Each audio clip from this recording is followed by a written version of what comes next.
బొలిశెట్టి శ్రీనివాస్ గారు నిజాయితీతో చెప్పినట్లు భావించాలా, లేక ఎమ్మెల్యేలు ప్రత్యేకించి ఈ మధ్యకాలంలో కూటమి ఎమ్మెల్యేల మీద వస్తున్న విమర్శల నేపథ్యంలో వాటిని అవినీతి ఏ రకంగా ఉందన్న దానికి చూడాలా, అసలు ఇటువంటి మరి కేసులు అవుతాయా అవ్వవా, ఈ పరిస్థితి మీద ముందుగా పురుషోత్తమ రెడ్డి గారి ఇది ఒక సంచలనమైన విషయం, బహుశా మనం ఎప్పుడూ వినుండం.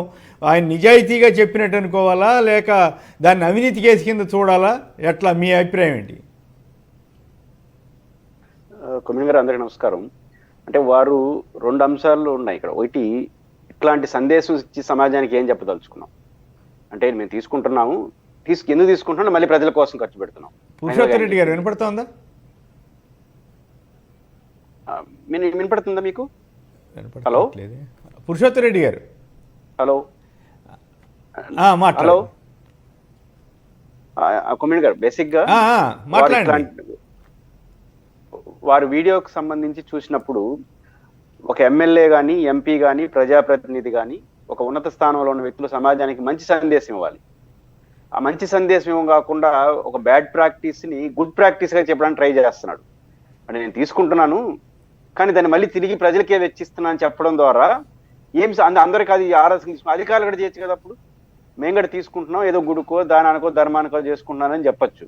కాబట్టి ఇప్పుడు అందరూ దీన్ని ప్రాక్టీస్ గా మార్చుకుంటే ఏమవుతుంది? అయితే నేను అనుకుంటుంది కొమ్మినేని గారు, రాష్ట్రం అంతా వాళ్ళ పత్రికలో, మన సాక్షి గురించి పక్కన పెట్టేద్దాం, వాళ్ళకు అనుకూలమైన పత్రికల్లోనే పుంఖాలుగా జిల్లా నుంచి రాష్ట్ర పేజీల వరకు అధికారంలో ఉన్న ఎమ్మెల్యేల పట్ల తీవ్రమైన వ్యతిరేకత, కరప్షన్ ఛార్జెస్ చేస్తున్నారు, పేర్లు పెట్టి పరోక్షంగా రాస్తున్నారు. ఎలాగా అది ప్రజల్లోకి వెళ్ళిపోయింది. ఎందుకు తీసుకుంటున్నాం అంటే మీకోసమే తీసుకుంటున్నాం, ఎట్లా ఇస్తారు కానీ మీకోసమే తీసుకుంటున్నాం కవర్ చేసుకోవడం కోసం. అందుకే సమాజానికి తెలిసిపోయింది అధికారంలో ఉండేవాళ్ళు ఇచ్చలుగా తీసుకుంటున్నారని.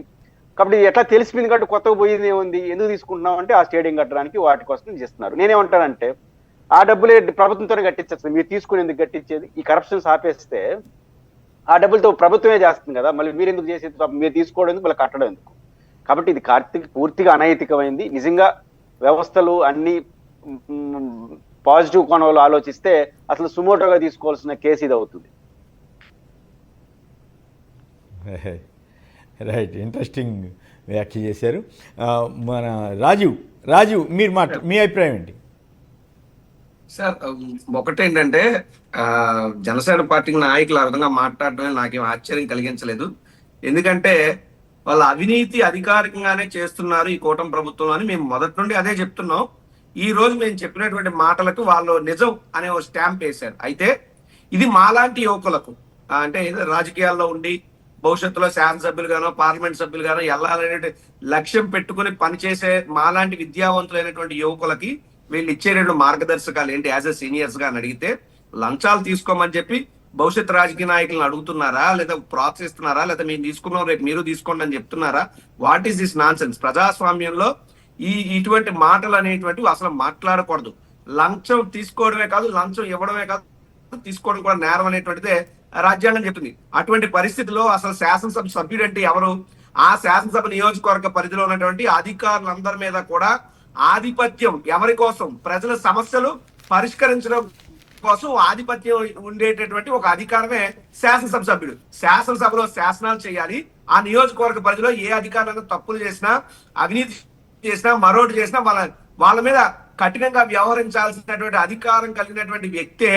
అధికారులతో వ్యాపారస్తులకు పనులు ఉంటాయి కాబట్టి, వాళ్ళ వెంచర్లు వేసుకున్నప్పుడు వాళ్ళకి ఇబ్బందులు కలగకుండా ఉండాలి కాబట్టి, ఎందుకు జెన్యూన్ గా ఎవరైనా వెంచర్ వేసుకుంటే అసలు అధికారులు ఎందుకు ఇబ్బంది పెడతారు అంటే, ఆ ఏసేటటువంటి వెంచర్లో అక్రమాలు ఉన్నాయనే కదా, ఆ ఏసేటటువంటి వెంచర్లో భూ కబ్జాలు ఉన్నాయనే కదా.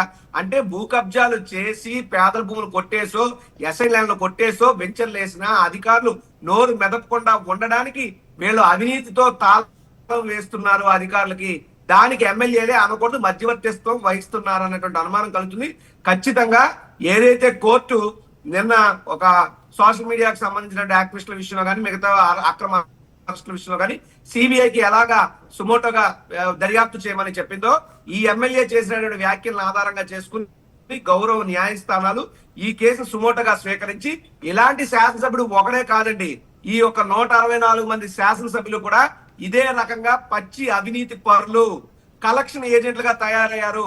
ప్రజల సొమ్ముని లూటీ చేస్తూ అవినీతి ముసుక్కి నిజాయితీ అనేది తొడిగేస్తున్నారు. అవినీతి లోపల చేస్తూ పైన నిజాయితీ అనే కోటు కప్పుకున్నట్టు వ్యవహరిస్తున్నారు. ఇప్పుడు జనసేన పార్టీ అధినాయకుడు పవన్ కళ్యాణ్ దీనికి సమాధానం చెప్పాలా?